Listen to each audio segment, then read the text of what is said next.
Assalamualaikum warahmatullahi wabarakatuh. Terima kasih atas waktu yang diluangkan untuk saya untuk memaparkan pengalaman. Terima kasih. Atas waktu saya ucapkan banyak terima kasih. Sekali lagi memakan waktu Bapak Ibu semuanya. Ini satu bagian tugas dari saya sebagai calon penggerak angkatan 8 ini. Saya akan menyampaikan nanti tentang pengalaman saja. Nanti akan saya sharing-sharing dan nanti apa langkah yang sudah saya lakukan dalam proses pembelajaran saya sebagai calon penggerak selama 2,5 bulan yang sudah berjalan, yang akan melangkah sampai 6 bulan insya Allah. Semoga kuat sampai tujuan dengan mencapai hasil yang maksimal, dan saya harapkan juga nanti bisa teman-teman yang lain yang masih ada kesempatan untuk menyusul saya. Perkenalkan, nama saya Priyo Agus Utama, guru SMP Negeri 6 Temanggung sebagai calon guru penggerak angkatan 8. Saya bertugas di instansi SMP Negeri 6 Temanggung. Sebelumnya, cara berpikir dulu. Dalam filosofi Ki Hajar Dewantara sebagai pendidik, monggo kita cara berpikir selama ini sudah mengacu pada filosofi Ki Hajar Dewantara atau belum. Kita sebagai guru harus bisa berintrospeksi diri sebagai bahan refleksi. Kita harus selalu untuk belajar flashback kembali apa tujuan kita sebagai seorang pendidik. Itu pendidikannya ada di filosofi Ki Hajar Dewantara. Sebagai pendidikan sebagai tempat kesemen hidup itu adalah inti. Banyak sekali kita sebagai guru kamu, sebagai menerapkan pesan didik sebagai teman atau dan sebagainya. Penempatan kita sebagai guru dan penempatan kita kepada teman sejawat dan penempatan kita sebagai pendidik itu bagaimana penerapannya. Agak cepat saja, slide yang saya buat itu ada 36 slide, jadi nanti saya cepat saja sebenarnya waktunya sangat banyak sekali. Peran saya dalam menciptakan budaya positif, ini peran saya. Jadi ini kembali lagi mana saya sebagai flashback pada diri saya sendiri yang sudah saya lakukan dan akan saya lakukan nanti ke depannya bagaimana. Tolong nanti sebagai bahan refleksi pada diri saya sendiri dan nanti bahan koreksi buat teman-teman dan juga Bapak Ibu semua yang berada di SMP Negeri 6 pada khususnya. Sebagai budaya positif, sebagai seorang pendidik, kita harus mampu untuk mewujudkan budaya positif di sekolah. Budaya positif, monggo. Cara berpikir positif bagaimana, budaya positif bagaimana, itu ranahnya sangat banyak. Tadi paparan juga sangat jelas digunakan Ibu ini. Konsep-konsepnya juga ada terkait dengan penghargaan, posisi kontrol sebagai guru, pengguna keyakinan sekolah atau kelas teladan. Ini penerapan macam sekali. Khususnya saya sebagai guru dan juga sebagai wali kelas, ranahnya nanti bagaimana untuk penerapan keyakinan kelas bagaimana, itu ranahnya ke wali kelas sebenarnya, wali kelas atau sebagai pemangku kebijakan yang ada di sekolah tersebut. Kalau bukan wali kelas, pembuatan keyakinan bagaimana nanti saya terapkan bagaimana, dan langkah yang sudah saya lakukan itu sudah berbudaya positif atau tidak. Ini kembali secara teoritis tadi sudah disampaikan pada teman saya, tapi secara pemaparannya nanti akan secara individu pada diri saya sendiri. Lagi, adapun disiplin positif ini ada 3 macam yang saya paparkan. Sini ada penerapan disiplin yang mengajarkan anak untuk bertanggung jawab, itu yang utama. Kedua, mengarahkan anak untuk mengontrol. Ketiga, bisa melakukan sesuatu dengan motivasi sendiri. Nah, ini datanya ada 2 macam, yaitu datang dari yang bersifat ekstrinsik dan intrinsik. Ada diri sendiri dan datang diri sendiri atau pada lingkungan sekitar. Lingkungan sekitar apa yang dimaksud di situ? Bapak Ibu bisa kita memahami sendiri bahwa ekstrinsik di luar bisa ada lingkungan kecil, pertama dari datang dari keluarga, datang dari lingkungan teman, lingkungan yang berada di sekolahan, dan juga kalau yang intrinsik datang dari diri itu berupaya didapatkan dari mana dulu, tujuannya bagaimana, itu dapat dari intrinsik. Ya. Bahkan di sini siswa datang ke sekolah hanya pemikirannya sempit. Saya datang ke sekolah itu mau datangnya untuk apa? Tujuannya untuk apa? Saya datang ke sekolah untuk menimba ilmu. Ilmu di sini yang dipahami anak juga masih sangat sempit. Kemarin saya sudah melakukan dialog pada beberapa anak. Nah, Mbak, Datang ke sekolahan, kamu tujuannya untuk apa? Menimba ilmu Pak. Pengen mengasuh ilmu. Nek Jawa nggih ngasuh kamu. Ilmu apa yang kamu pahami tentang masalah ilmu? Anggih niku nek matematika saya dapat menjumlah 1 tambah 1 jadi 2. Nek masalah olahraga di pembelajaran olahraga saya bisa melakukan penguatan dengan teknik dasar yang dijelaskan oleh atau Bapak Guru April sendiri. Nah, itu pemahaman yang sedikit. Padahal apa yang ada di sekolah? Di situ ada lingkungan, ada proses pembelajaran suatu organisasi. Di kelas itu apa yang kamu lakukan? Di situ kamu punya lingkungan kecil. Nah, bahkan anak hanya berpikir saya hanya datang ke sekolahan, mengisi absen, datang, dengar, diam, pulang. Hanya itu toh. Pelajaran apa yang kamu dapat setelah saya lakukan dialog dengan anak secara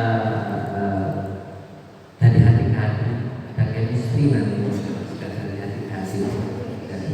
Hai guys, hai guys.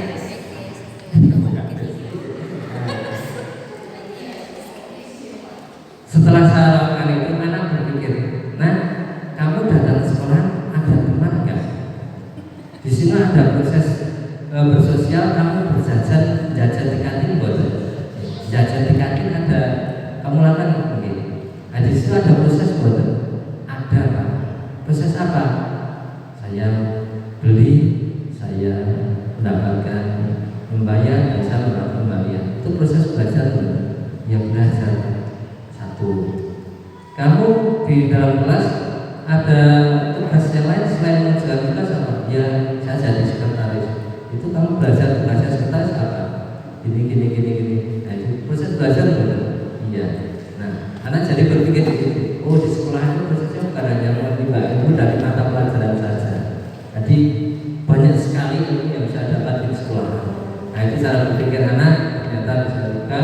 Nanti sarannya pada rangka menerapkan segitiga eksekusi tadi ya.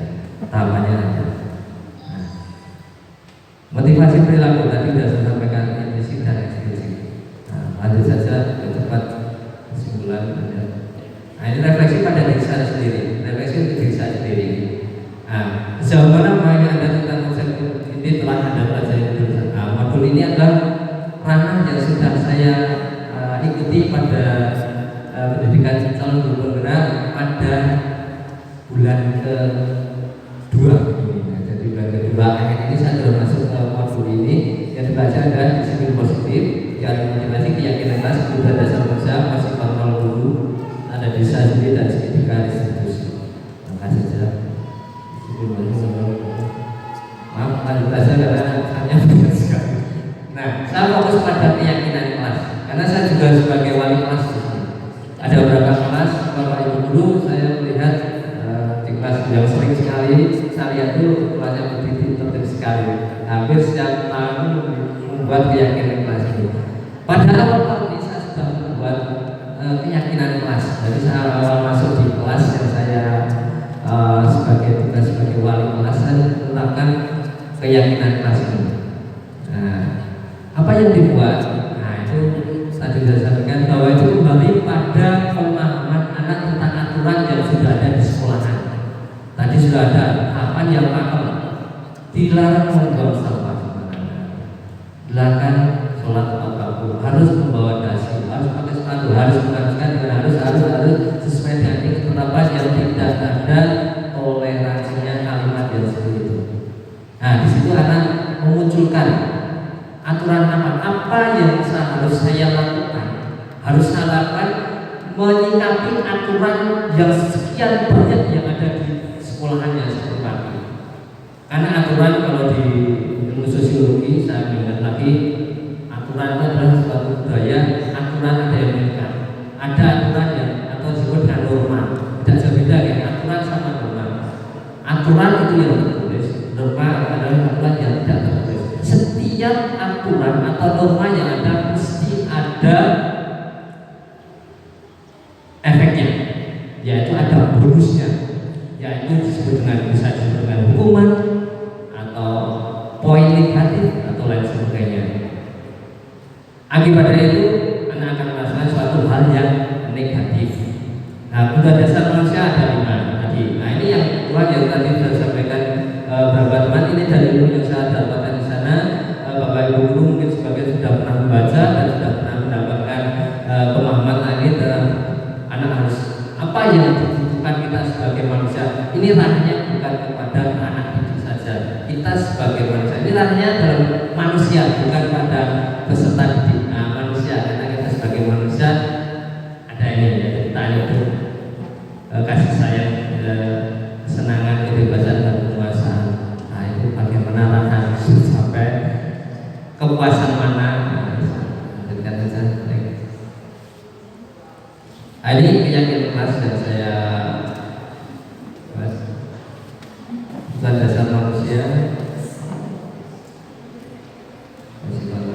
Nah, saya langsung menuju pada segitiga restitusi ini yang nanti bentuknya video saja, ya nanti nggak ngantuk.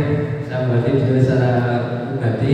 Saya lakukan pada peserta didik saja, saya sendiri yang ada di kelas saya. Pada waktu itu saya masih mengaku di kelas 8C. Ada beberapa kasus yang saya jumpai. Nah, tahapan apa yang harus kita lakukan terhadap anak yang mengalami, disebut kalau di ranah saya sebagai calon guru muda, justru anak itu punya kasus. Nah, ada kasusnya macam-macam. Nah, namanya anak kasus hubungannya sama aturan, ya, aturan sama norma. Nah, di sekolahan itu adalah aturan. Nah, itu yang masuk nanti dalam ranah pembuatan keyakinan kelas nanti. Nah, ini langkah video yang saya buat. Di dalamnya nanti ada kasus yang dijumpai anak. Nanti saya pendekatannya melalui segitiga restitusi. Pemahaman tentang segitiga restitusi.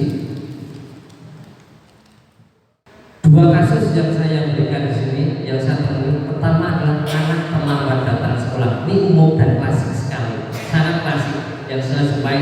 Dan langkah restitusi yang saya jumpai itu dan saya lakukan langkah-langkahnya, kasus yang pertama adalah anak terlambat sekolah. Nah, sedikit ada videonya, sedikit aja, sedikit tapi biasanya. Ya ada seniman, jangan terlalu tegang ya. Tadi penyampaian gue ini juga memaparkan sangat luar biasa. Saya malah ya biasa saja yang tegang di sini. Okay?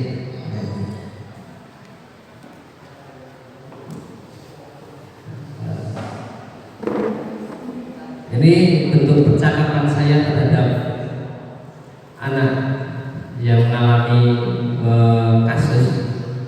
Ini bentuknya yang saya lakukan. Tahapan-tahapan yang pertama adalah lakukan memvalidasi langkah tadi yang segitiga restitusi. Kedua ini tadi yang pertama, kedua validasi. Yang ketiga adalah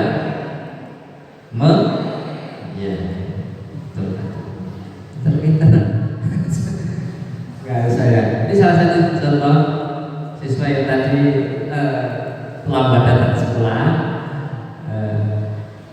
Dan saya melakukan tadi dialog dengan ranah 3 macam tahapan, sedikit restitusi. Kedua, yang terakhir anak harus memberikan tanggapan atas apa yang sudah dilakukan saya pada waktu melaksanakan tahapan sedikit restitusi atas kasus yang telah dibuat anak tersebut. Ternyata memang hasilnya luar biasa. Anak bisa meyakini dan paham akan kesalahan yang dibuat dan langkah apa yang harus dilakukan. Monggo nanti Bapak Ibu bisa diterapkan langkah segitiga restitusi ini. Saya sudah melaksanakan dan bisa merasakan hasilnya. Ya, yang kedua, anak-anak tidur.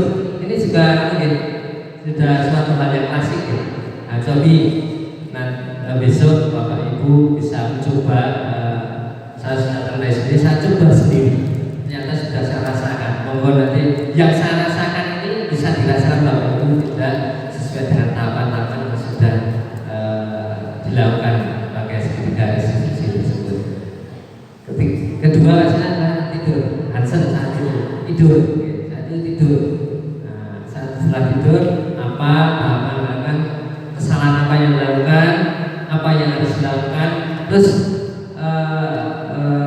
maksudnya anak itu nanti dengan apa yang dilakukan itu dia itu yang dirasakan apa, atau positif atau negatif itu datang dari yang sifatnya intrinsik, bukan dari luar, dari atas keyakinan sendiri. Nah, karena sudah itu makanya anak akan cara berpikirnya akan berbeda, dan cara pola rasa, pola tingkahnya akan berbeda juga. Ini langkah-langkah perubahan yang terjadi pada beliau. Ini langkah yang saya ambil. Lanjut saja. Ini sangat banyak.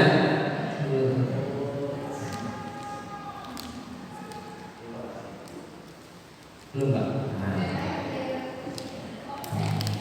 Sambung.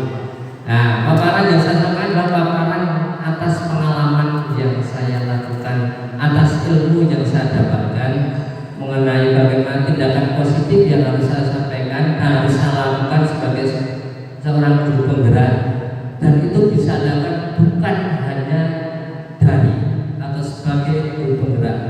Nah, ini pengalaman saya, ilmu yang saya dapatkan sebagai pembelajaran sebagai calon guru penggerak, saya terapkan di sekolahan. Seandainya Bapak Ibu sudah menerapkan, berarti Bapak Ibu sudah berhak menjadi guru penggerak, walaupun sebagai terpakai dari jalur yang baik. Nah, mungkin itu saja yang bisa saya sampaikan. Kalau lebihnya saya mohon maaf. Saya mengharapkan dari pengalaman saya dan ilmu yang sudah saya dapatkan nanti bisa menggerakkan Bapak Ibu sekalian yang sekiranya belum tergerak. Kalau saya tugasnya sebagai penggerak, pertama adalah tergerak, saya harus bergerak saja bisa untuk menggerakkan hati atau menggerakkan sesuatu yang bisa digerakkan. Gak mungkin saya menggerakkan sesuatu yang tidak bisa saya gerakkan. Itu saya Bapak yang bisa saya sampaikan. Intinya saya adalah sebagai bahan flashback buat saya sendiri, sebagai bahan refleksi diri saya sendiri untuk bisa menggerakkan Bapak Ibu sekalian. Terima kasih atas waktunya. Lebihnya saya mohon maaf. Saya akhiri. Assalamualaikum warahmatullahi wabarakatuh.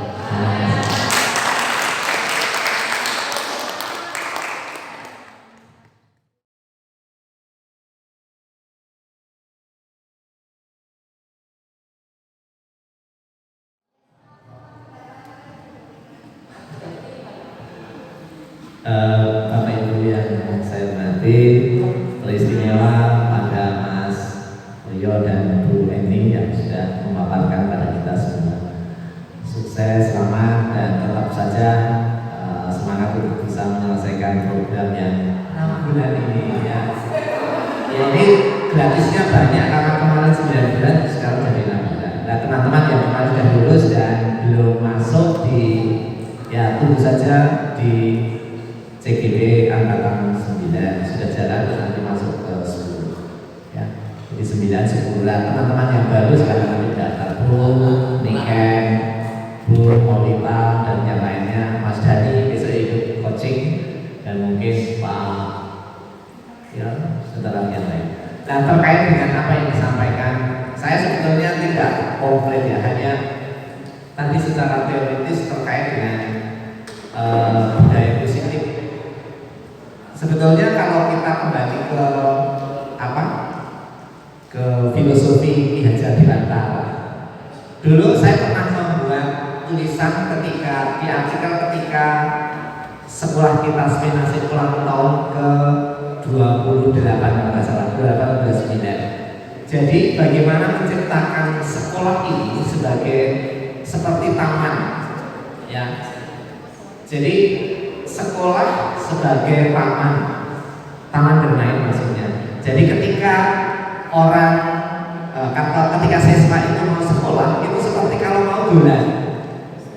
Kemudian ketika di sekolah, ya dia akan bermain dengan ya baik, dan ketika mau pulang dia rasanya nggak mau pulang gitu. Jadi tetap bisa pengen kerasan di sini. Itulah sebetulnya filosofi Kiai Dewantara yang mungkin bahwa bisa melihat dari sisi mana. Tapi saya melihat dari itu yang saya tuliskan di ulang tahun Spinasing ke-28. Nah, kembali ke yang disampaikan itu. Jadi sebetulnya kita juga sudah biasa menggunakan budaya positif itu. Seperti tadi yang disampaikan teman-teman berdua, saya kira itu inspirasi yang sangat baik.